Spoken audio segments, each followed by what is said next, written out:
Hello and welcome to Perfect Storm. I'm Robert Kecseg, your host.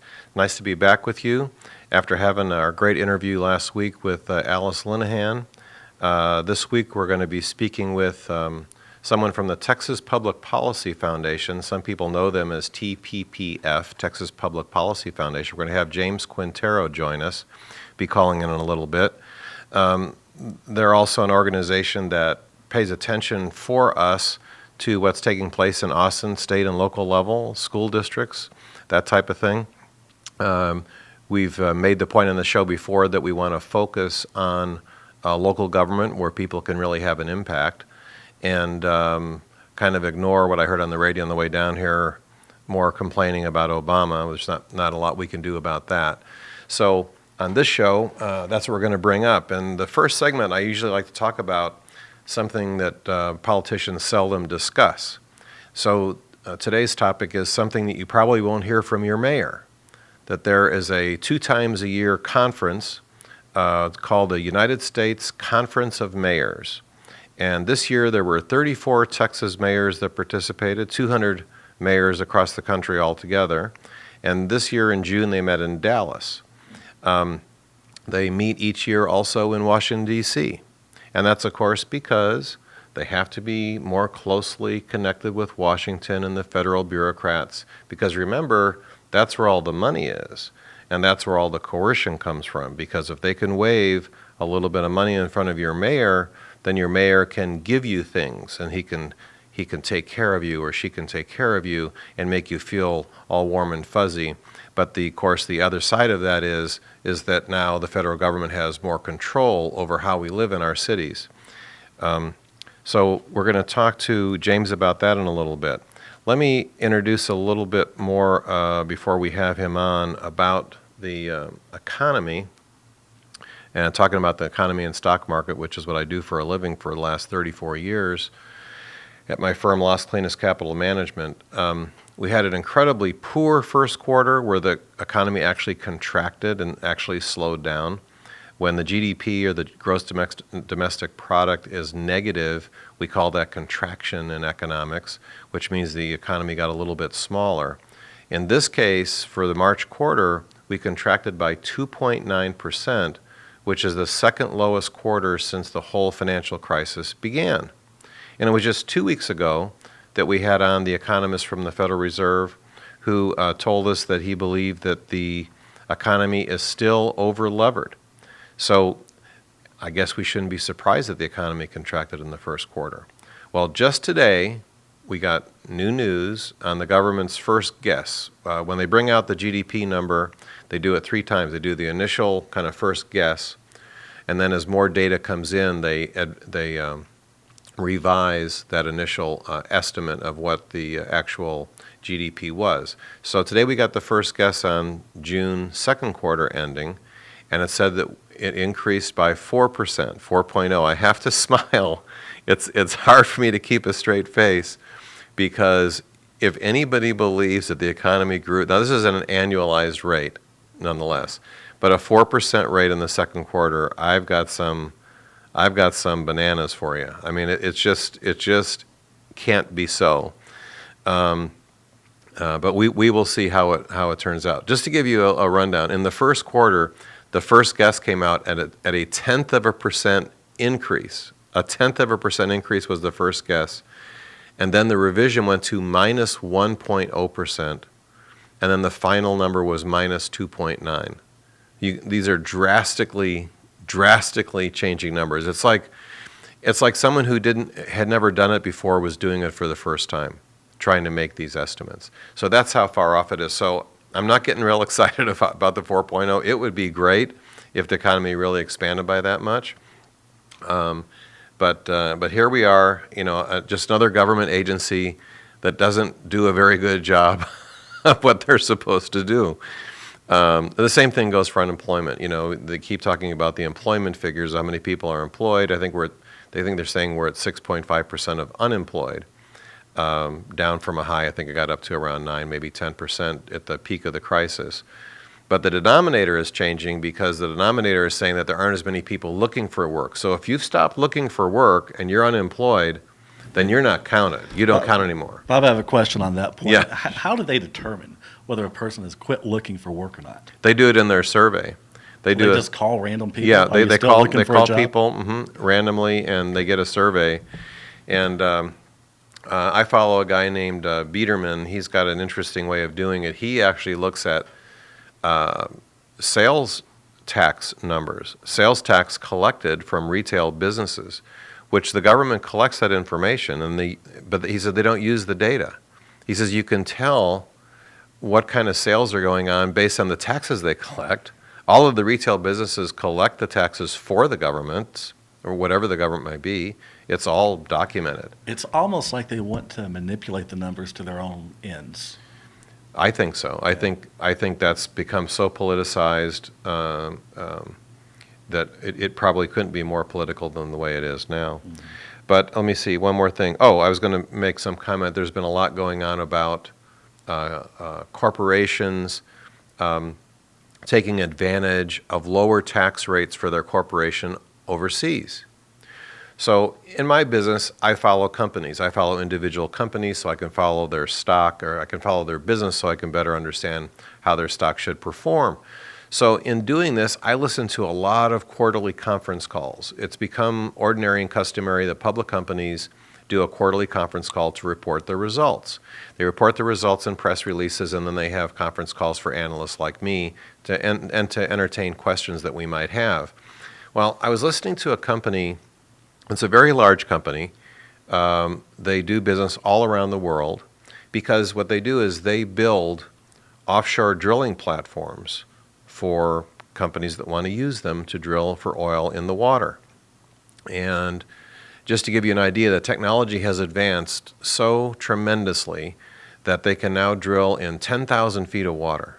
That's 2 miles deep of water. So this floats just like a vessel, just like a ship. In fact, some of them they call them drill ships.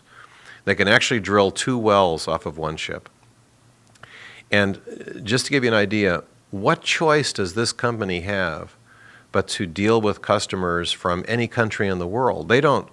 In other words, I think people like them are being condemned because a lot of their earnings are in foreign countries because they're doing a lot of work for Brazil. Brazil's doing a lot of offshore drilling off of Rio de Janeiro and that whole area. It's very deep water there, kind of towards the limit of the technology. And so that's a customer of theirs. So if that's where your customer is, just think about that. How many corporations out there are being condemned for doing business overseas, for making profits overseas? And the reason why I brought this up is because in the course of the conference call, the management of the company explained that they would like to be able to bring more money back into the United States because they would like to invest it here in the United States. But the tax laws are so onerous that they're trying to bring it in at the lowest cost. And that seems to be a difficult thing. I just heard Obama make some comment about companies establishing business overseas, and they're as if they're somehow circumventing the United States tax system. Many of these companies can't afford to not do this business. Right. I just pulled up a quote by Thomas Jefferson. He says, "Peace, commerce, and honest friendship with all nations, entangling alliances with none." So it's he's for the free market. Right. Even amongst nations. Yeah, he didn't even like the government to have alliances with certain countries to favor one over the other. That was a very big thing of his, and that was very popular too amongst other people in those days. I think we have our speaker on. We have our caller. Yes, sir. James Quintero from Texas Public Policy Foundation. Yes, sir. Okay, so as I mentioned earlier, today we're going to talk about this U.S. Conference of Mayors specifically, and how this applies to us as constituents in local government. And so we have James Quintero, who's joining us from his organization called the Texas Public Policy Foundation. And I think James said he's been with them over 5 years. And James, are you there? Hey, Robert, good to be on. Great, thanks for spending some time with us.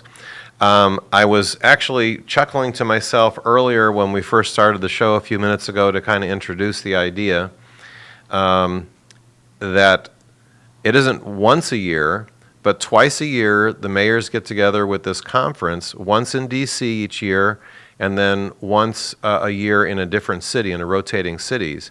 And of course, this June it was here in Dallas, Texas.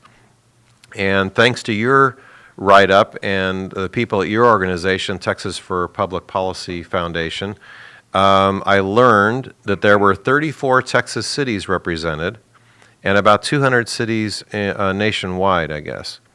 So what was the first thing that struck you about this, James, when you were kind of covering this? To be honest, the fact that they would be so bold enough to bring their liberal agenda to a thriving metropolitan in a red state like Texas.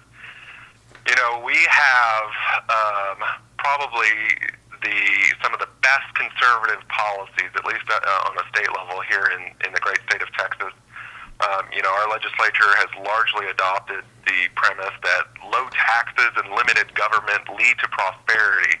And I think you see that when you compare Texas to other states, we knock it out of the park when it comes to jobs, people, and income.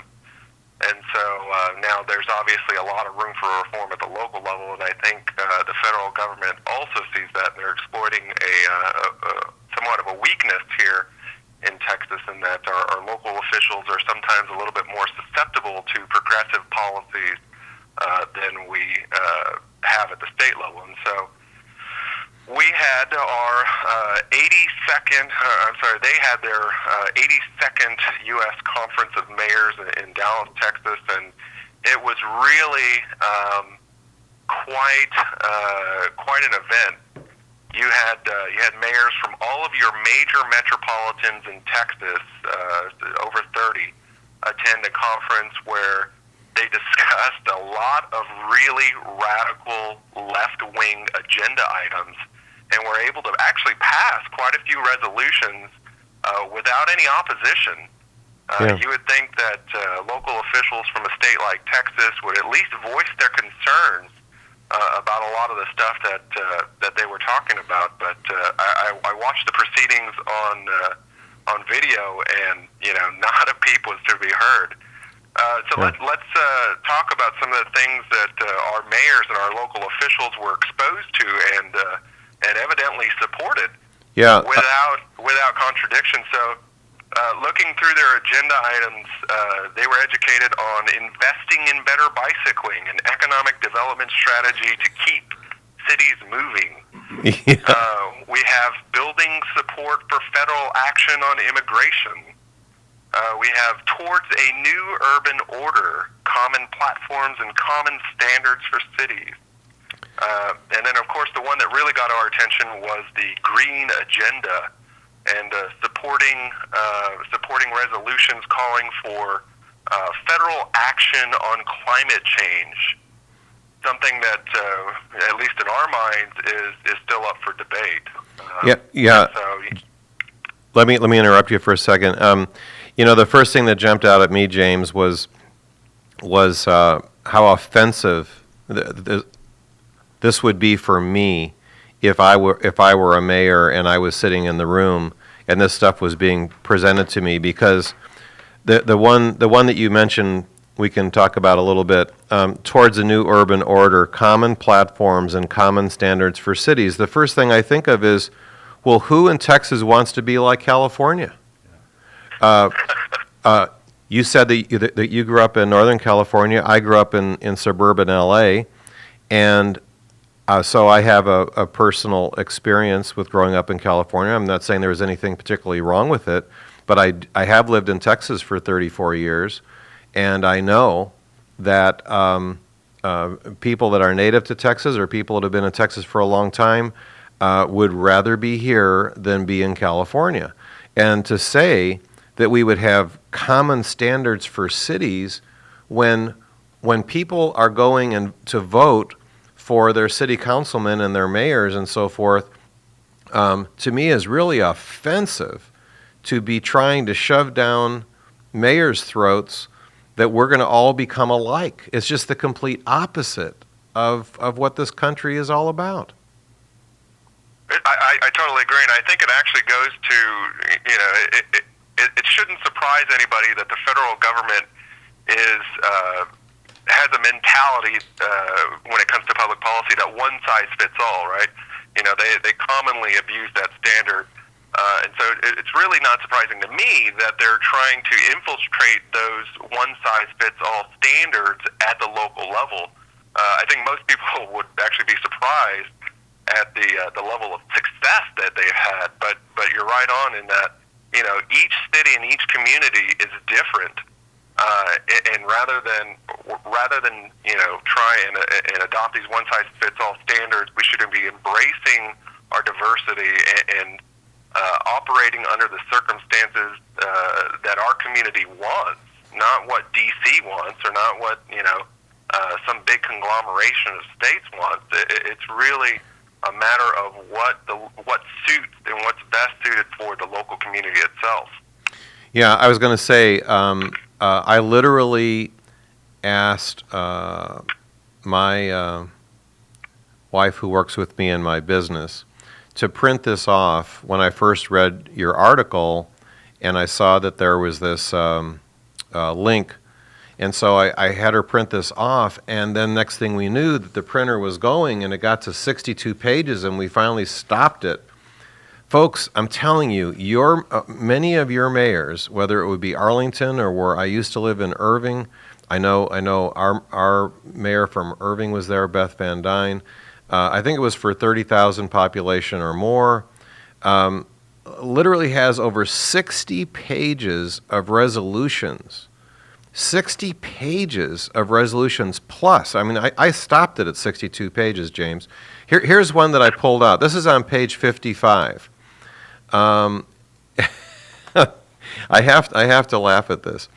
Just think, in this time right now, recognizing U.S. leadership in protecting refugees and celebrating the contributions of refugees to their communities in the U.S.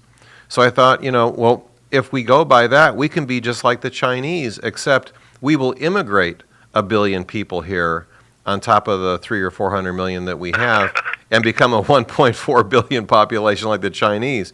At least the Chinese birthed most of theirs. And it says to have World Refugee Day is observed on the 20th of June each year, whereas more than 45 million people around the world have been forced to flee their homes and their countries due to persecution, conflict, and violence, whereas refugees are persons in need of protection because they have been persecuted for their political opinion, religious belief, race, nationality. It reminds me of these kids, they keep saying these children, when many of them are teenagers, are coming over here saying that they're fleeing gangs. Well, we've got plenty of gangs for them to join. I mean, if anybody thinks that America doesn't have plenty of gangs, ask the people in Chicago, Detroit, Dallas, Houston, Los Angeles, you name it. Again, growing up out in California, you don't have to go too far into East LA to find a lot of gangs. And Bob, let me just interject something here. We did the show with Bill Zedler yesterday, and we covered immigration. One of the points that we made was that inside these internment camps, detention centers, whatever they are, where these so-called kids, quote unquote, are coming, the gangs are using the phone bank of the Red Cross to recruit gang members here in the United States. Wow. It just doesn't stop. It doesn't stop. Well, like I say, James, and then the other one, investing in better bicycling. I'll tell you, I'm doing this recording here through the auspices of the Arlington Tea Party, through the Lone Star Tea Party website, for all of those people in the local area that like what we're doing here. I know we're very connected to Arlington, and I can tell you, James, that the Arlington Tea Party and a lot of activists in the area have been very frustrated by Arlington Mayor Cluck and his push for these kind of agenda items where they've taken out entire lanes of traffic on busy streets for bike lanes. And I don't know where all these bicyclists are, but I know a lot of people have cars. It's mind-boggling to me that you would come up with such a crazy idea. Yeah, and I actually think that speaks to a large agenda item that the left is pushing, right? They always talk about density and trying to get people to move into smaller, more confined spaces where they can, walk around and shop and eat all within a 1 mile radius. But, as you and I probably know, that's just not how Texans operate, right? We like big open spaces. We like to drive our cars, and unfortunately, that type of mentality really conflicts with what the left wants here in Texas. Yeah. Yeah. And it,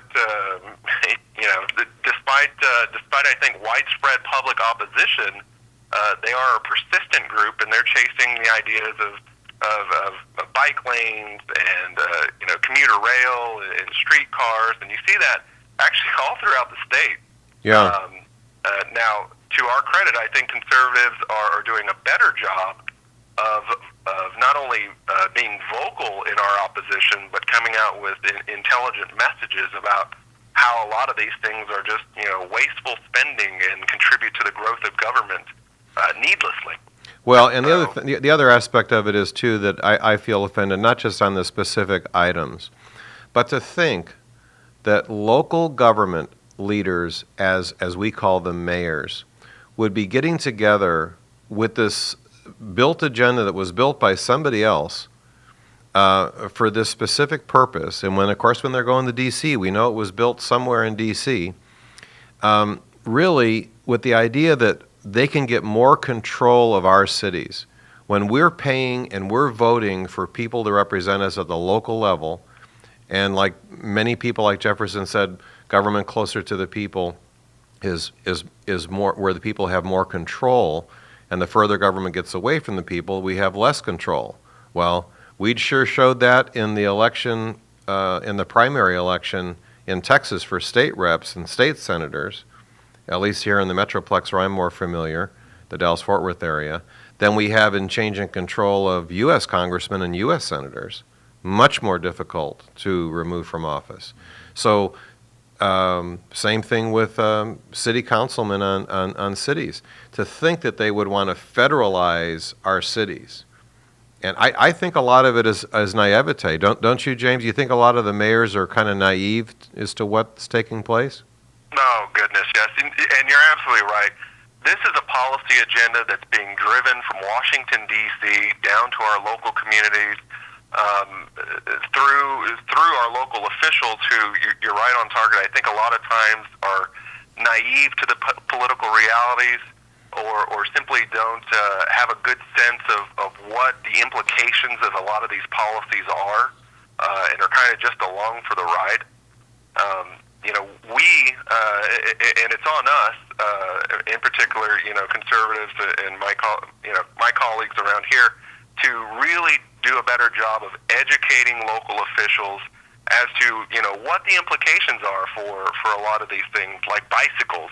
If we implement bike lanes all around town and we take away roadways, well, what does that mean for our transportation system? Well, it's probably going to mean more congestion. Yeah. It's probably going to mean more accident. It's really on us to do a better job of educating. But absolutely, right now, as the situation exists, there is a definite policy agenda being pushed by D.C. onto our local officials. I made a comment to our mayor in Irving, Beth Van Dyne, and the city council when she had a few town halls. When she took over in the very beginning of her first term, she's up for re-election, or just up for re-election now, and succeeded in keeping her position. I made the point to the city council at a public forum, this town hall format, that the reason why I am so against things like all of this has to do with all the United Nations, the Agenda 21 stuff, and all this control, is that I don't want anybody from out of the city that I live in telling me how we should allocate money, how we should do anything with our city. You need to be in the city. I don't want to hear from somebody in Austin or Chicago or D.C. or Indonesia on how we're going to handle land in the city of Irving. And I think that's how it should be. They're not paying any taxes here. Isn't that right, James? Oh, yes.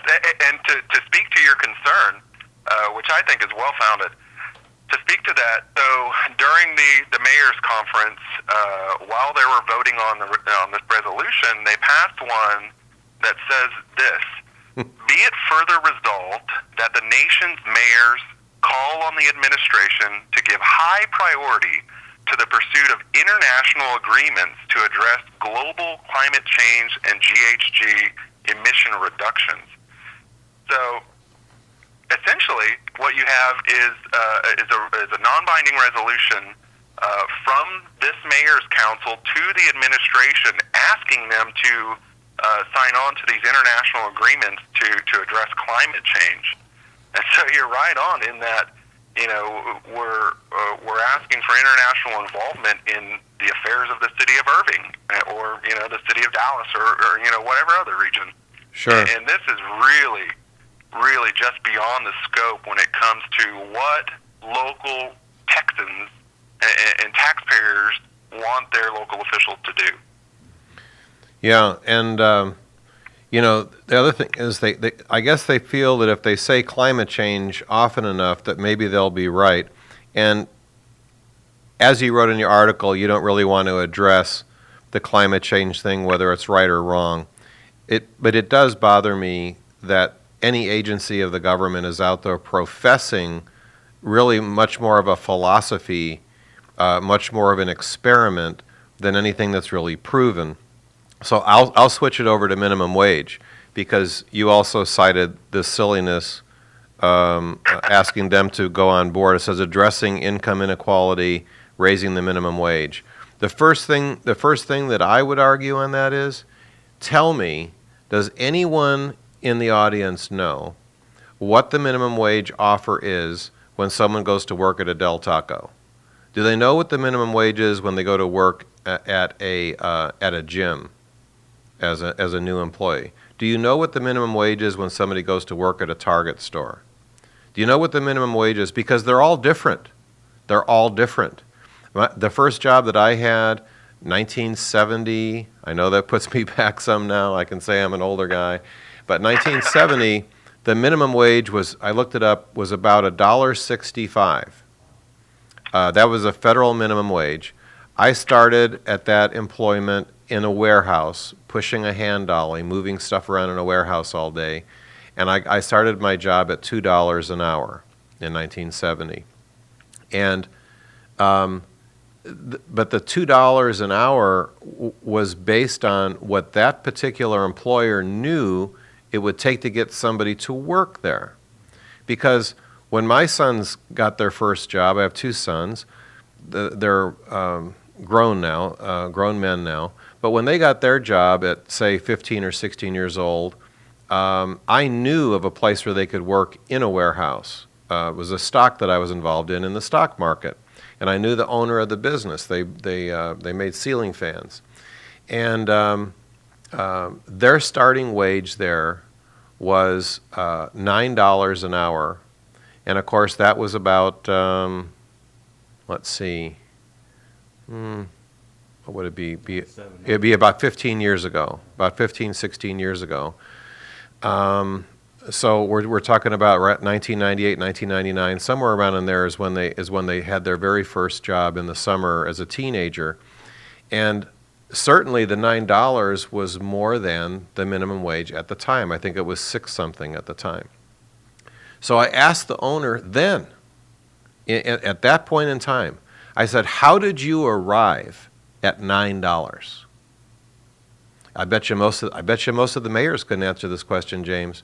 His answer was, well, we used to be able to do the work on the loading dock where they were working for about $8, and then we moved it up to $8.50, and then we moved it up to $9, mainly because they needed to have a certain quality person come to work, and like he says, come to work Monday through Friday every week, because he found that when you're too low for that particular job, you won't get someone they'll come on Friday and get their check and you'll never see them again. He told me that you'll never see them again. He contacted, someone says, well, if you need people, you ought to contact the Texas Workforce Commission. So he had one of his people contact them. They said, how many do you need? He said, send out 30.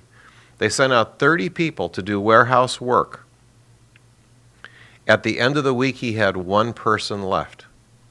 Wow. They had one person that they couldn't find because they had a punch clock. They punched in. He never punched out. So they knew this person was missing. You know what the guy did? He went into the warehouse. He found a box. He crawled into the box and went to sleep and slept there all day, all the way to where the day was over, and they were trying to find this guy because they needed to lock up. This is a big warehouse. It's like over 100,000 square foot warehouse, right? And so that's the difference, folks. That's why he has a minimum wage at that level. And so he knows from his own business. I'm saying these mayors don't know. The bureaucrats in Washington are the last to know because there's all different wages. And the reason why I say this, James, because I don't hear anybody make the argument that there are lots of minimum wages. They're different depending on the business. And stuff like this, for them to put out stuff like this is just plain dumb. Just plain dumbness. I just can't get over it. Care to comment? Yeah. Go ahead. Well, I think what you just described is a perfect illustration of the free market in action, right? Sure. I mean, there are all businesses around the state have all varying degrees of needs and abilities to compensate, which is why a one size fits all policy like the minimum wage doesn't work. It discounts those those lower income jobs, and it makes it harder for businesses to hire the help they need at the wage that they're willing to pay. Yep. So, if you look at things like youth unemployment, much higher than regular unemployment, and one of the leading causes of that is the minimum wage. It just doesn't make sense for employers to hire employees that they might otherwise would at the current federal minimum wage. And so, I think that's absolutely on track. I was going to say, I found something else in here. This is on page 13 of these resolutions. It says, now therefore be it resolved that the U.S. Conference of Mayors supports a movement committed to engaging every community, and particularly parents and caregivers, in daily brain-building moments with their children, while highlighting the ease and developmental importance supported by the latest scientific research of these conversational moments between adult and child. I mean, I can't believe, what this shows me is that there's no end to the attempt to micromanage a society.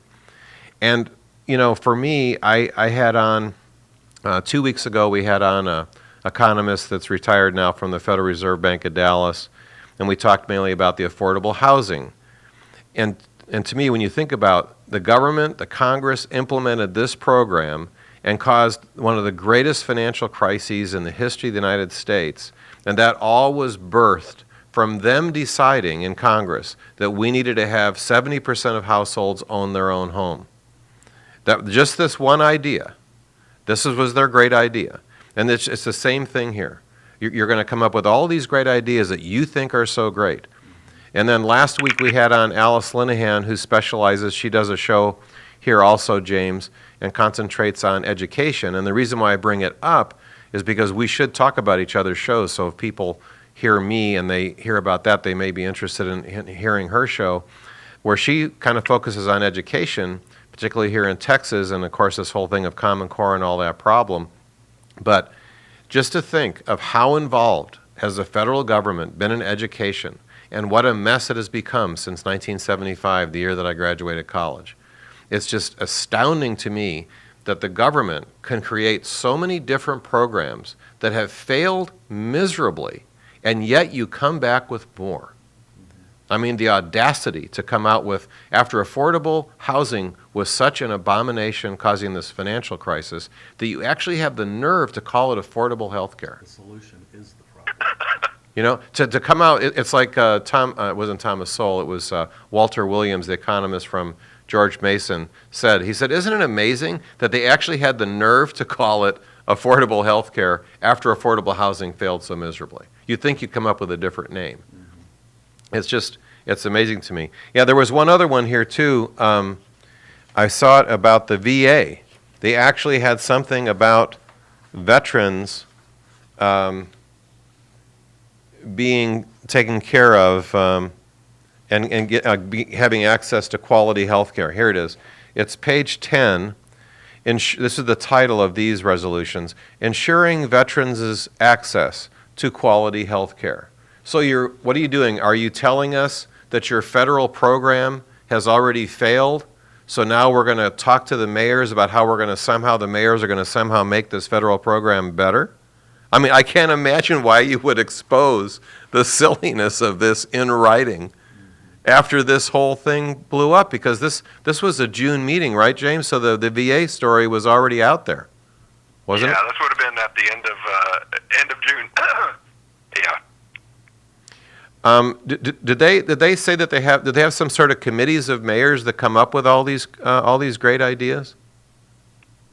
You know, that's a good question. I'm just beginning to delve into the structure of the U.S. Conference of Mayors. Mm-hmm.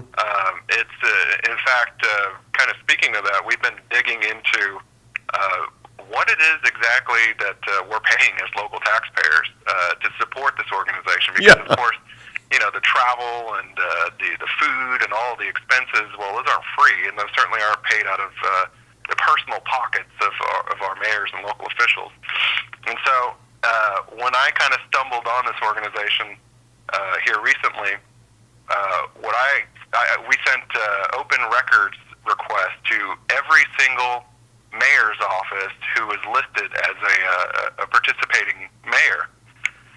And good heavens, it was quite an eye-opening adventure. So we have a list that's probably about 85-90% complete. We're still missing a few responses from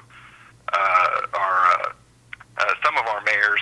But what we wanted to know was, okay, mayors, what are you guys spending in terms of travel and food to get to the conference in Dallas, as well as hotel accommodations? And then are there any annual dues associated with being a part of the U.S. Conference of Mayors? And here's what we found. So the mayors were staying at the Omni Hotel in Dallas at a cost of about $199 a night. So, you know, I found it a little ironic that they were discussing intently the problems of income inequality while staying at one of the ritzier hotels in Dallas, but that's probably my own personal amusement. So, in addition to that, we found that some cities, like the city of Dallas, paid an annual contribution to the U.S. Conference of Mayors in excess of $40,000 a year. Now, that's not for every city. Every city, it appears from the information that we've gathered, the annual contribution depends likely on population size and ability to pay the dues. But in the city of Irving, we found that annual dues to the group were in excess of $12,000. Here in my own city of Austin, we found that our city taxpayers were supporting annual dues of more than $26,000. So you have major metropolitans all around the state paying tens of thousands of dollars on an annual basis to be lobbied by a federal group out in D.C. on these left-wing policies. Yeah, it's amazing. And then, of course, we asked, well, okay, you know, what does it take to get there? And, you know, we found on average cities around the state were paying probably close in between $1,000 to $4,000 worth of expenses to get all of their local officials out there situated and propagandized to. So, you know, it's and of course, this is just for the Dallas meeting. I'm sure that you know we're still trying to track down the expenses for their DC meeting, but so we're local taxpayers are really getting a double whammy here. Not only are their local officials being exposed to these radical progressive policy agenda items and being propagandized to, but they're also having to support getting their mayors and their local officials there to the meeting. And so it's really a double whammy for Texans. Yeah, there's a movement on too that I've seen. The new mayor of New York, who I've read about, is a pretty radical guy. De Blasio, I guess, is an avowed Marxist in his history, and I think some people have done a good job of documenting that. That's why I said it. As Mark Levin would say, yes, I said it. I'm Marxist. But they have a support for the home program on page 21 of their resolutions, whereas the Home Investment Partnerships, HOME, H-O-M-E, program has been vital for housing low-income families for more than 20 years. Over 600 local and state governments receive home funds. Now, this gets to the point that if one of the mayors I was speaking to, they would remind me that, the amount of money that they spent to be part of this organization is just a fraction of what the city got back from the federal government. And that's where this whole thing began. I can tell you from just going to their website, James, that it's pretty evident that in the 1930s, during the Depression, I think Detroit and some other places were reaching out saying, help us, all these people in these food lines. And so they started getting the mayors together, then they started getting together with the federal government, and they had started this coercive policy where, we come and join together with you and hold hands and come up with all these great ideas, and then we get some federal money. So isn't that what the mayors are going to tell people, that, look at the federal money that we got from becoming familiar with and, raising my hand and say, yeah, I'm all for this, give me some money. It's really what they're after. Absolutely. The left does such a great job of promoting the idea, both at the state and the local level, that there's this free federal money out there that everybody should run and chase. And of course, it's not free. Federal tax dollars come from somewhere, right? They come from you and I. But beyond that, when state and local governments chase those free federal dollars, well, most of the time, if not all the time, there are requirements that they must meet, like matching requirements. So in order to get $10 of free federal money, you'll have to pay $1. And so that, of course, contributes to higher taxes and more spending at the local level. In some instances, they require you to modify your program. So back when the stimulus package was passed, and Texas was to be a recipient of, I believe it was $555 million of free federal stimulus for unemployment. That was the carrot. The stick was that they needed to modify their program and adjust their eligibility criteria so that more people could get on the unemployment program. And of course, that was one of the famous instances in which a state turned down a request. Yeah. And conservatives were, of course, castigated for the fact that they turned down more than $500 million of free federal money. But of course, again, that required changes in perpetuity to the state's unemployment program. So, yeah, there's always another side to the coin of the free federal dollars. Well, and it's the same thing now. I mean, when we talked with Alice Linehan last week about the education impact, look at the impact of all of these federal programs on the education system. I was talking to her about the aggravation that I heard from teachers in Irving ISD about the constant changes in the curriculum for all these different programs. It just drives them crazy and makes their job so much more difficult to do. The massive amount of paperwork they have to deal with, the bureaucracy just descends on these teachers, and they spend tons and tons of time. I was going to say, in this particular case, when I did a little bit of review to try to get myself familiar with this organization and try to find its history, and I found out about this beginning in the Depression, it amazes me that the fact that they reached out during the Depression and reached out to the federal government, in those days the federal government was a much smaller part of the economy. Now the federal government has tons and tons of programs, much more bigger part of the economy overall together. Nothing like that, but we still have this program for cities to be able to get basically coerced into more and more programs. It says in there, right off their website, that in the past, the conference has taken stances against Ronald Reagan's 1983 budget. It must have been that there wasn't as much money there in the 83 budget as what they had planned on, so therefore they were against it. And it's back to that silliness that you were talking about, that I've certainly said at an Irving City Council meeting more than once, as to where do you think this money comes from? Where do you think this federal money comes from? It's just ludicrous to sit there and think, well, and some people say, well, we're going to get ours. We're going to get ours because if we don't take it, somebody else will. Well, then we'll just go bankrupt, and we'll just bankrupt the country just like we did with all the banks.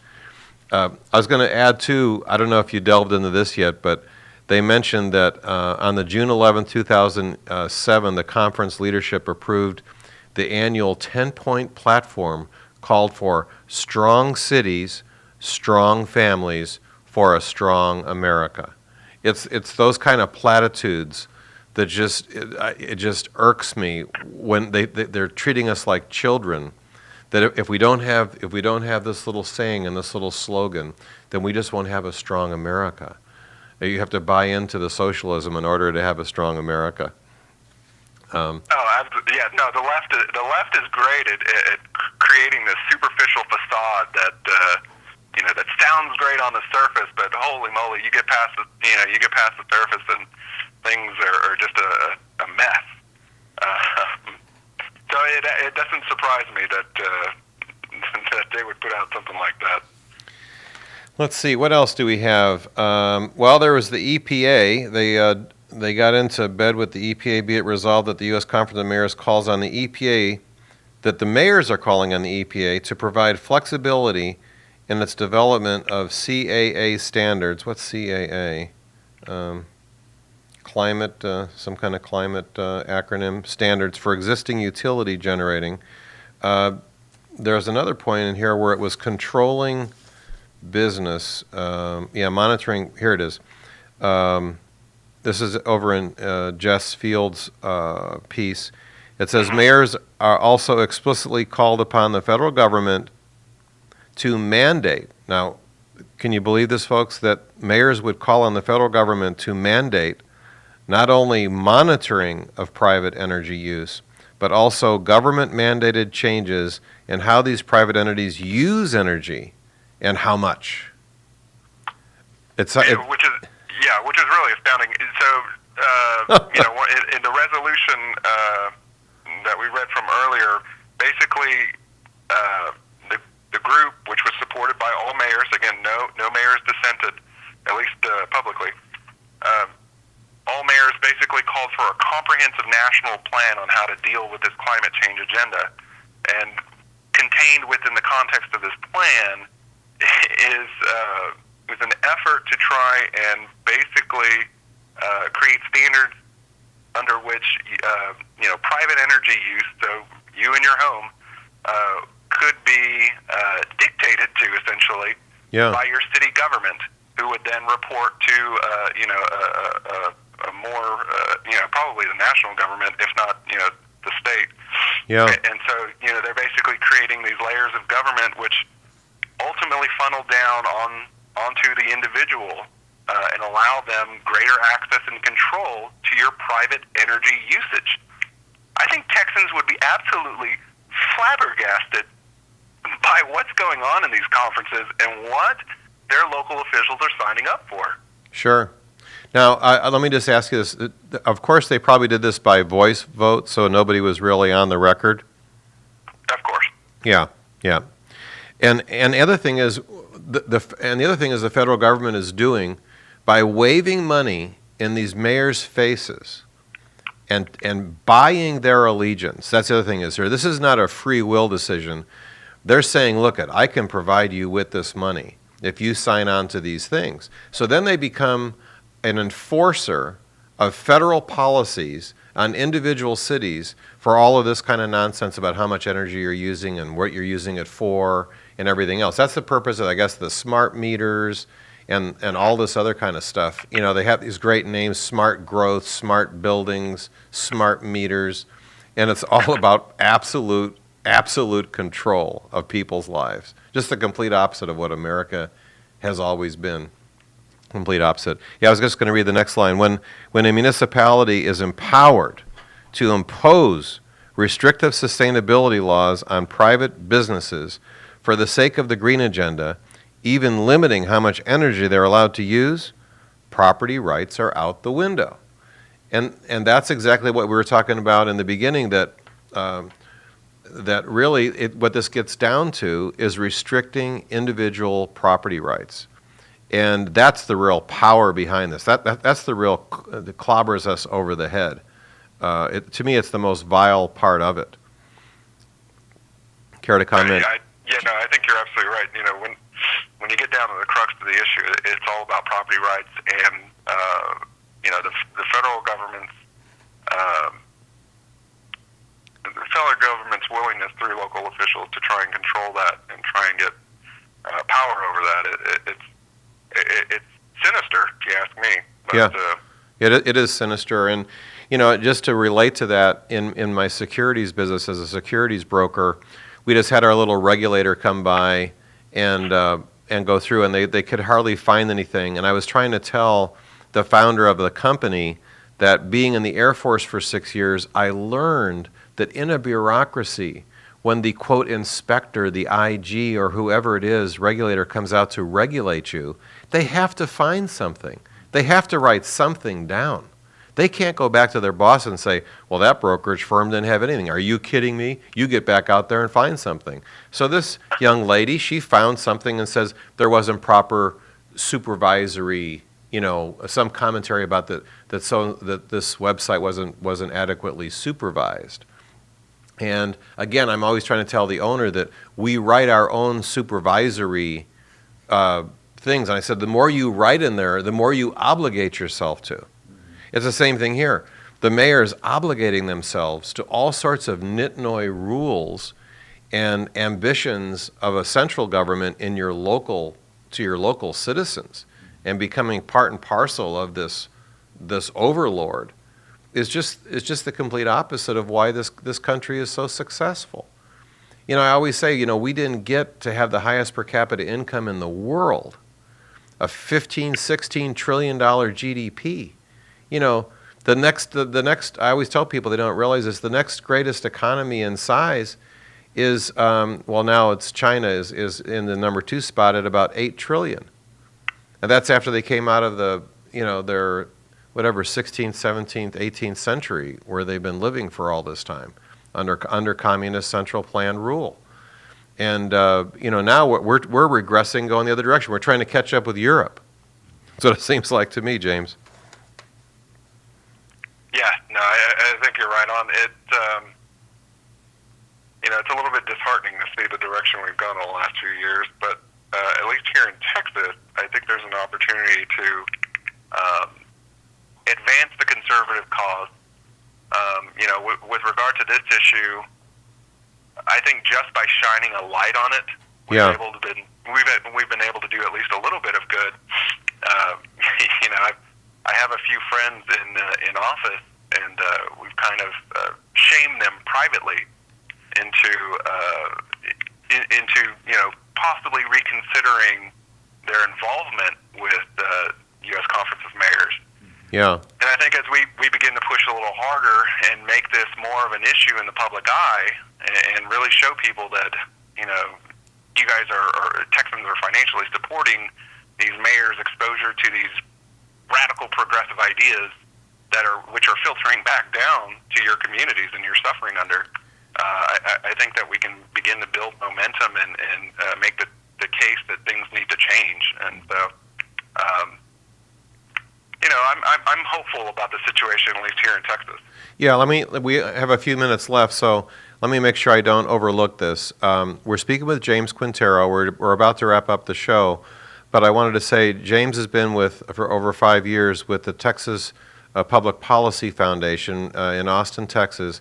James, why don't you give us a minute and a half or so on the different functions of and the different kind of educational aspects of what your organization tries to do in the state? Sure. So Texas Public Policy Foundation is the one of the largest state-based free market think tanks in the nation, and really our efforts have, for up until about a year ago, have been focused on making state policy more conservative-leaning. And so we've helped legislators craft good policy, which helps to limit the growth of government, helps to keep spending low, helps to lower taxes. About a year ago, we kind of took a look around and said, well, by and large, the legislature has done a fairly decent job of keeping and implementing conservative policy, but the local governments have not. Right. In fact, if you look at your cities, your counties, your school districts, and your special districts, there are a wide array of problems all across the state. Be it spending, debt, taxes, pensions, even basic things like transparency, which you think everybody's on board with transparency. Well, no, actually, a lot of your local governments don't even have websites. Yeah. And so we took a look around at the local government situation here in Texas, and we said, okay, well, this is clearly the next frontier for advancing the conservative cause, because if we don't get our local government situation under control, then it won't matter how good we're doing at the state legislative level. We'll be brought under. And so in July of last year, we opened up shop, and we broke ground, so to speak, and a few months later, we brought on my colleague Jess Fields, who's a former College Station city councilman, and together we've kind of been introducing ourselves and helping city councilmen, county commissioners, school board members really dig into the public policy issues affecting their communities, and helping to develop conservative solutions and conservative alternatives, as opposed to, hey, let's just grow government, let's just spend more, we'll just go and raise property taxes. And so, Yeah. Come to find out, Texas is a pretty big state, and it's got a lot of local governments and got a lot of local government issues and problems. And so we definitely have our hands full, but it's been so exciting to get out there and really dig into an area which, as far as I can tell, really didn't have a lot of conservative options and conservative alternatives, and so it's been exciting to see the thirst and the hunger out there for these type of ideas, and we're very blessed to be where we're at right now.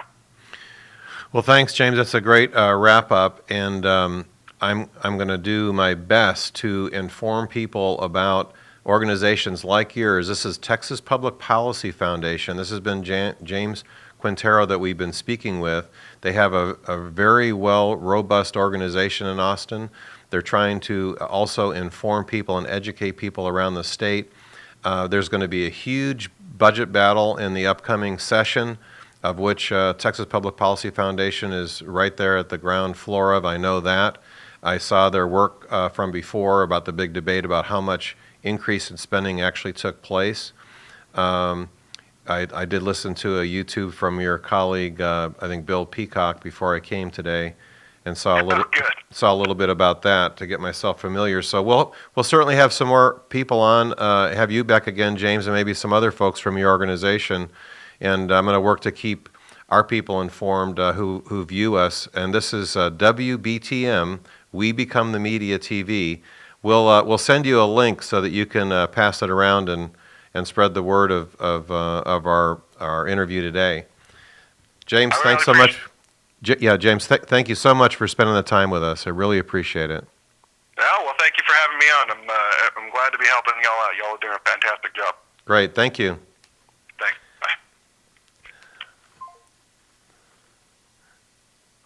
Well, folks, we're going to wrap it up for Perfect Storm this week. I hope you enjoyed it, visiting with James Quintero from Texas Public Policy Foundation. We're going to reach out to several other organizations that I've become familiar with that are doing similar work in different areas. Of course, there's the Texas Right to Life immediately comes to mind.